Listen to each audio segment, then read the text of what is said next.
तो sleeping master की इस वाले एपिसोड की शुरुआत वहीं से होती है जहां पिछले वाला एपिसोड खत्म हुआ था। उस तरह जो अपना झोपड़ी वाला सैमिन अपनी जंग को कहता है कि वो अपनी इस झोपड़ी वाले सैमिन का डिसाइपल बन जाए। उसके जब में अपना जंग फुल मेजरमेंट कर लेता है कि ये झोपड़ी वाला सैमिन मेरे बस 10 कदम की दूरी पे है, यहाँ आसपास भी कोई बंदा नहीं है। इससे पहले कि वो झोपड़ी वाला सैमिन पहला बार करे उससे पहले ही अपने जंग को इसको निपटा देना पड़ेगा। ये सोच के जब अपना जंग पहला कदम बढ़ाता है ना, तभी उसको कालों पे ये चोट लग जाता है। और नेक्स्ट में हम लोग को देखा जाता है अपना जंग फिर से एक और फॉर्मेशन के अंदर फंस गया है, जिस फॉर्मेशन के बारे में कहते हुए अपने झोपड़ी वाला सैमिन कहता है कि क्या तू यहाँ से भागने की कोशिश कर रहा था, ये देख के कि आसपास कोई नहीं है जिसका फायदा उठाते तू भागने में कामयाब रहेगा। पहली बात तो तेरे को मैं रियल लाइफ का लेसन देता हूँ, इस हार्श वर्ल्ड में सर्वाइव करने के लिए तेरे को हमेशा वेल प्रिपेयर रहना चाहिए। उसका ही एग्जाम्पल ये बेरियर फॉर्मेशन है, जिससे छूट के तू अगर जाने की भी कोशिश करेगा तब तेरा शरीर का वही मूवमेंट में चित्रे चिरते उड़ जाएंगे। लेकिन अब इस बात को सुन के उस तरफ अपने जंग कहता है लेकिन उसने इस झोपड़ी वाला सैमन का डिसेबल बनने के लिए एग्री नहीं किया है। इस बात की जगह में उस तरह अपनी झोपड़ी वाला सैमन कहता है कि अपने जंग के पास कोई चॉइस ही नहीं है। यह बोलने के बाद वो इस वुडन डॉल में अपने डिमिनिक मंक को कैद करके अपने मतलब जंग को दे देता है, जिसका वो इवन इस वुडन डॉल से भी अपने हाथ में लेने के बावजूद भी महसूस नहीं कर पाया, मतलब अपने डिमिनिक मंक का एनर्जी। जिस कारण अपने जंग कुछ सवाल पूछ पाता उससे पहले उससे अपना झोपड़ी वाला सैमन कहता है कि बच्चे मैं तेरे को एक एडवाइस देता हूँ, हेवन अर्थ एसोसिएशन के अंदर कोई भी हायर अप अगर डिसाइड करे कि तू मरेगा तब तू गारंटीली मर जाएगा, तो तू अगर बचना चाहता है तो तू मेरा पहले डिसेबल बन जा। इस तरह एसोसिएशन के अंदर बचने का चांसेस बढ़ जाएंगे। तब इस बात सुन के उस तरफ अपने जंग एकदम ही हाँ कह देता है, मतलब इस तरह से हाँ कहता है कि अपने झोपड़ी वाला सैमन भी हैरान हो जाता है। वो जब अपने मतलब जंग से पूछता है कि क्या, तभी अपना जंग कहता है कि उसका एक कंडीशन है लेकिन, और वो कंडीशन था कि इस वुडन डॉल के अंदर अपना जो डिमिनिक मंक कैद है ना, उसका रेड रिबन अपने जंग मतलब फेमिलियर कॉन्टेक्ट की मदद से देख पा रहा है लेकिन वो एनर्जी को महसूस नहीं कर पा रहा है। तो ऐसा इस झोपड़ी वाले सैमन ने कैसे किया, उस चीज को अपना जंग सीखना चाहता है। जिस बात को सुन के उस तरह अपने झोपड़ी वाला सैमन हंसते कहता है कि ऐसा लगता है मेरा सैमनिज्म का एबिलिटी ही देखा गए तेरे को मेरा डिसेबल बनने के लिए कन्विंस करना चाहिए था। चल कोई ना बच्चे, मैं वैसे भी ये सारी चीजें तेरे को सिखाने वाला था, तो सीखने से पहले ये ले अपने हाथों में पहन। उसके बाद ये ओथ मेरे साथ रिपीट कर कि मेरा नाम मार्क गैंगमंग है, the son of mark Hindon. मैं विलिंगली जो यूगैन का डिसेबल बन रहा हूँ। तो ये जो मार्क गैंगेंग है ये अपना मतलब जंग का ही वो डिस्गाइज वाला नाम है, जो आपको याद होगा तो मैंने भी शायद एक पूरा पूरा नाम कोई बुचर कर डाला। खैर मतलब आप समझ गए ना।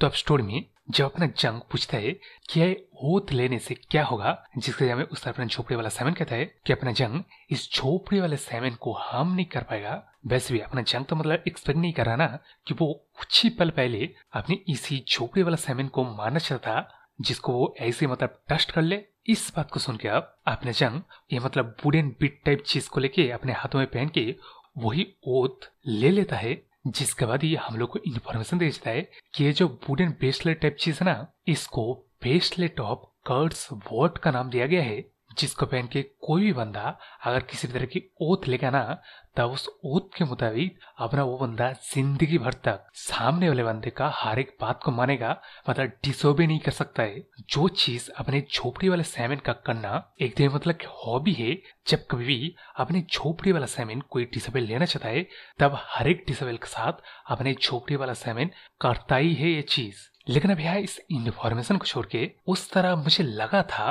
कि अपना जंग इस झोपड़ी वाले सैमन का डिसेबल तो बनेगा, लेकिन मतलब ऐसे ही बन जाएगा, वो भी कंडीशन के साथ, इस तरह के ओथ के साथ। ये अपने जंग से जरा सा भी एक्सपेक्टेड नहीं था। लेकिन खैर अभी जब अपना जंग उस ओथ को ले लेता है तब उसके बाद ही अपना झोपड़ी वाला सैमन इस secrets of the death book को देख के अपने जंग को कह के चाहता है कि इस बुक को उसने खुद लिखा है, और जो स्पेल अपने जंग जानना चाहता था वो स्पेल भी यहाँ पे लिखा हुआ है, जिस बात सुन के उस तरफ ने जंग अपने मास्टर को कह के कि मास्टर आपका शुक्रिया, लेकिन आप कुछ भूल तो नहीं रहे ना, मैं इस बैरियर से निकलूं कहाँ, आप इस बैरियर को जरा अंडू कर दीजिए। जो बात सुन के उस तरह अपने झोपड़ी वाला सेवन कहता है कि उस बुक में इस बैरियर को भी किस तरह अंडू करते हैं वो लिखा हुआ है। तो अपनी जंग के पास सिर्फ 2 घंटा है। इन 2 घंटों के अंदर अगर अपना जंग उस बैरियर से बाहर न निकलने में कामयाब रहा ना, तब उसको पनिश कीजिएगा, वो भी टॉर्चरस हुए से। ये बोलते हुए हंसते हुए अपना सैमन वहां से चला जाता है। जिस चीज को देख के उस तरफ अपने जंग भी थोड़ा सा स्माइल देते मन में सोच रहा है कि ये सैमन का बच्चा ऑलरेडी मेरे को सिखाने की कोशिश कर रहा है, ये तो मतलब इंटरेस्टिंग है। लेकिन अब उस बात को छोड़ के जब भी अपना वो झोपड़ी वाला सैमन वहां से चला जाता है ना, तभी वहां पे अपना ऐसा कष्ट आ जाता है, जिस चीज को देख के अपने जंग अपने ऐसा कष्ट के ऊपर फिर से वही हमला कर देता है।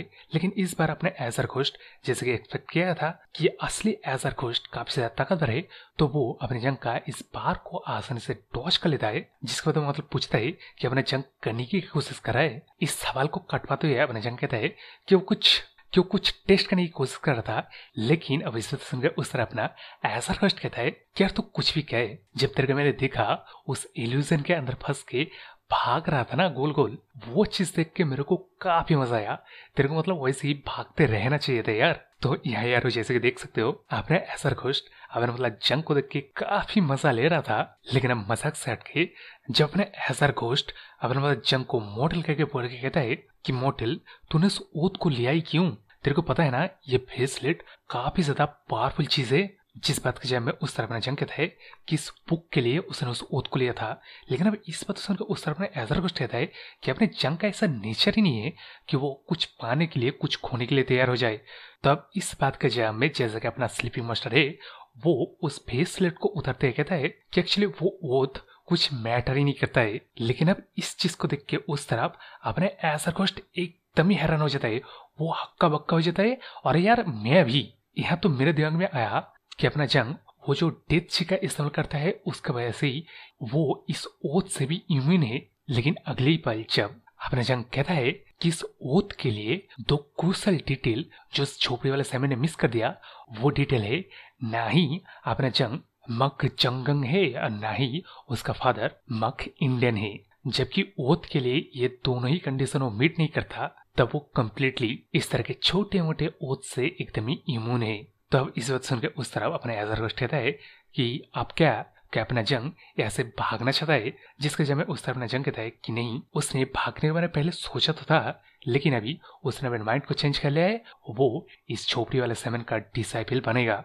जिस बात सुन के अब उस तरफ अपने ऐसा घोस्ट एकदम ही परेशान होते हुए कहता है कि क्यों हेवन अर्थ एसोसिएशन को ज्वाइन करना चाहता है। जिसके जब में उस तरफ अपना जंग कहता है कि उस एसोसिएशन में कुछ चीज है जो अपना जंग पाना चाहता है, और वो क्या है हम लोग को फ्लैशबैक में दिखाया जाता है, जहां अपना जंग इस चौथे सन से इंफॉर्मेशन ले रहा था कि किस तरह शॉर्ट फैंटम इस हेवन अर्थ एसोसिएशन में हो सकता है। इस सवाल को पूछने के बाद अपने चौथा सन कहता है कि जो 6 हेवन और 8 स्टार कहा जाता है ना, ये वाला टाइटल मूडीम बोल्ट के पिनिकल मतलब सबसे ऊंचे दर्जे वाले स्ट्रेंथ को हासिल कर लेने वाले बंदे को ये 6 हेवन वाला टाइटल दिया जाता है। और जो बंदे लोग उतने मतलब उस पिनिकल स्टेज में नहीं पहुंचते, इसके बावजूद ही वो ह्यूमैनिटी को पार कर चुके, उनको 8 स्टार का टाइटल दिया जाता है। और इस शॉर्ट फैंटम को भी इन 8 स्टार वाला टाइटल को दिया गया है। और अब इसके बाद ये जो शॉर्ट फैंटम है ना, ये 17 साल पहले सबसे ज्यादा फेमस हुआ करता था जब उसने ऑर्थोडॉक्स सेक्ट के कुछ बेहद ही एक्सपर्ट मार्शल आर्टिस्ट बंदे को मार दिया था। तब इस बंदे के बारे में रूमर चल रहा था कि ये बंदा या तो रॉयल पैलेस हो सकता है या नहीं तो हेवन अर्थ एसोसिएशन से हो सकता है। जिस बात को सुन के तभी वहां अपने जंग मन बना लेता है कि वो शायद इस हेवन अर्थ एसोसिएशन में जाने के बाद उससे मिल सकता है, तो वो वहां पे जाएगा। और ये जो डिसेबल बनना था ये एक अपॉर्चुनिटी था अपने जंग के लिए उस हेवन अर्थ एसोसिएशन में इन्फिल्ट्रेट करने का। तब इस बात को सुन के उस तरफ अपना ऐसा कुछ कहता है कि सच में इसको यार मैं कोइंसिडेंस कहूँ या फेथ कहूँ, एक्चुअली तू जब से मुझसे मिला है ना, तब से ही तू एक ऐसा बंदा बन गया है जो कि एक ना दो तरीके से मतलब इस हेवन अर्थ एसोसिएशन में जुड़ने वाला ही था। तो अब इस बात को सुनकर उस तरफ जंग कहता है कि अपने एजरगोस्ट कहने की कोशिश कर रहा है, जिस बात को इग्नोर करके उस तरफ एजरगोस्ट कहता है कि मोटेल तू मेरा डिसेबल बन जा, मेरे कर्म को तू अपने शोल्डर में लेके मेरा एवेंज कर। जिस बात को सुन के उस तरफ जंग मन में सोच रहा है कि पहली बार उसने अपने एजरगोस्ट को उतना गुस्सा होते देखा जितना गुस्सा उसने इससे पहले एजरगोस्ट को कभी नहीं देखा था। और वैसे वो गुस्सा इस हेवन अर्थ एसोसिएशन को ही टारगेट कर रहा था, उसको नहीं। लेकिन अब इस मन की बात को छोड़ के बाहर अपना जंग कहता है कि मैं समझ रहा हूँ कि हेवन अर्थ एसोसिएशन के साथ अपना मतलब एजरगोस्ट का कनेक्शन है, लेकिन यार इस हेवन अर्थ एसोसिएशन ने तेरे साथ जो कुछ भी किया होगा वो वक्त में काफी दूर था। मतलब तेरे को नहीं लगता कि वक्त ने तेरा रिवेंज ऑलरेडी ले लिया है? जिसके जब में उस अपने एजरगोस्ट एकदम एक सॉलिड बात कहता है कि अपना जंग का चाहेगा उसका रिवेंज यही सेम वक्त ले। त्यारो इस बात का जवाब तो ऑब्वियस है, अपना जंग जैसा बंदा अपने रिवेंज को अपने हाथों से लेगा।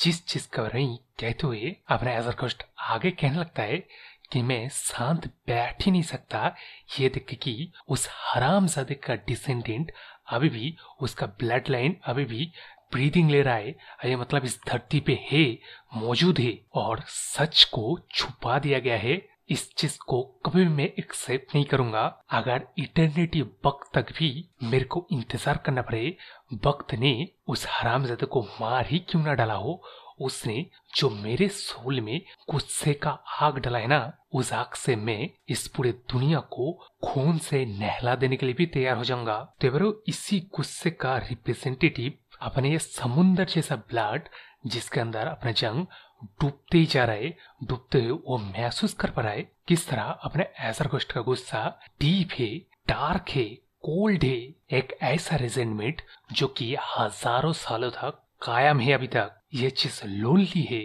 लेकिन अब इस चीज को अपने जंग फील करके एक दूसरे के साथ एक कनेक्शन पा रहा है। किस तरह अपने एजरगोस्ट भी रिवेंज से ऑब्सेस्ड है, मतलब यहाँ ऑब्वियसली अपना जंग भी रिवेंज से ऑब्सेस्ड है। तो इस बात को समझ के उस अपना जंग अपनी जैसे एक बंदे का डिसेबल बनने के लिए तैयार हो जाता है। जिस चीज सुन के उससे अपने एजरगोस्ट अपने उस फ्यूरी वाले स्टेट से बाहर रखे एकदम मतलब हैरान हो जाता है। उस तरफ अपना जंग भी मतलब चुप हो जाता है, कुछ नहीं कहता। उस अपने एजरगोस्ट भी अपने जंग की तरफ देखता है। इसके बाद अपना जंग यहाँ भी एक कंडीशन रखता है, और वो कंडीशन ये है कि अपने एजरगोस्ट क्यों ये रिवेंज लेना चाहता है इसके बारे में फुल डिटेल वो जानना चाहेगा, क्योंकि वो ऐसे किसी मामले में इन्वॉल्व ही नहीं होना चाहता है जिस मामले के बारे में उसे कुछ पता ही ना हो। तब इस बात सुन के उस तरफ अपना एजरगोस्ट कहता है कि अभी के लिए मैं सिर्फ तेरे को एक ही बात कहूंगा, और वो ये है कि हेवन अर्थ एसोसिएशन के अंदर 3 डिवीजन है। उन 3 में से एक डिवीजन का नाम है मून डिवीजन। जिस डिवीजन का उस तरफ जब अपना जंग कहता है कि क्या इस मून डिवीजन के अंदर अपना एजरगोस्ट भी था, जिसका जवाब उस तरफ अपना एजरगोस्ट नहीं देता। इस चीज को देख के अपना जंग इस हेजिटेशन को देख के और भी ज्यादा क्यूरियस हो जाता है कि क्या ऐसा हुआ था जिस वजह से अभी भी अपना एजरगोस्ट जंग को बताने मतलब हेजिटेट कर रहा है। लेकिन अभी जब अपना जंग समझ जाता है कि अभी मतलब वो इन्फॉर्मेशन जानना इम्पोर्टेंट नहीं है, तो यहाँ पहले अपना जंग उसका असली नाम मतलब जंग कह के अपने एजरगोस्ट को उसका वो मास्टर बना लेता है, ये सोचते कि इवेंचुअली उन सवाल का क्वेश्चन अपने जंग को मिल ही जाएगा। लेकिन बाहर तो यही बोलता है कि मैं तेरा विल को इनहेरिट करता हूँ, इस मून डिवीजन को मैं कैरी करूंगा एज आ तेरा डिसाइपल। तो इसी के साथ मैंने बोला था यार, ये हेवन अर्थ एसोसिएशन का लीडर ही अपने एजरगोस्ट को ऐसा मतलब भेंचफुल स्पिरिट बनाया है, जो बात एकदम सच निकल गया। लेकिन मुझे ये नहीं लगा था कि अपने एजरगोस्ट मतलब इस हेवन अर्थ एसोसिएशन का मून डिवीजन का बंदा होगा। मैंने मतलब पिछले एपिसोड में बताया था ना कि किस तरह अपना एजरगोस्ट किसी जगह का प्रिंसेस या नहीं तो क्वीन हो सकता था। लेकिन खैर अभी बात तो ये अपने जंग ने ऑफिशियली अपने एजरगोस्ट का विल को इनहेरिट कर लिया है। इसका मतलब वो सारे एंशिएंट टेक्निक के साथ साथ ये शैमनिज्म का डिसाइपल और एक बेहद ही ताकतवर एसोसिएशन का मोस्ट पावरफुल डिवीजन का एक पार्ट भी। और मतलब क्या कहूँ यार क्या थ्योरी दो, स्टोरी मतलब मजेदार होते जा रहा है। तो देखते रहो, मेरे इस चैनल को सब्सक्राइब कर लो और लाइक और कमेंट तो जरूर करना भूल के। तो बाय।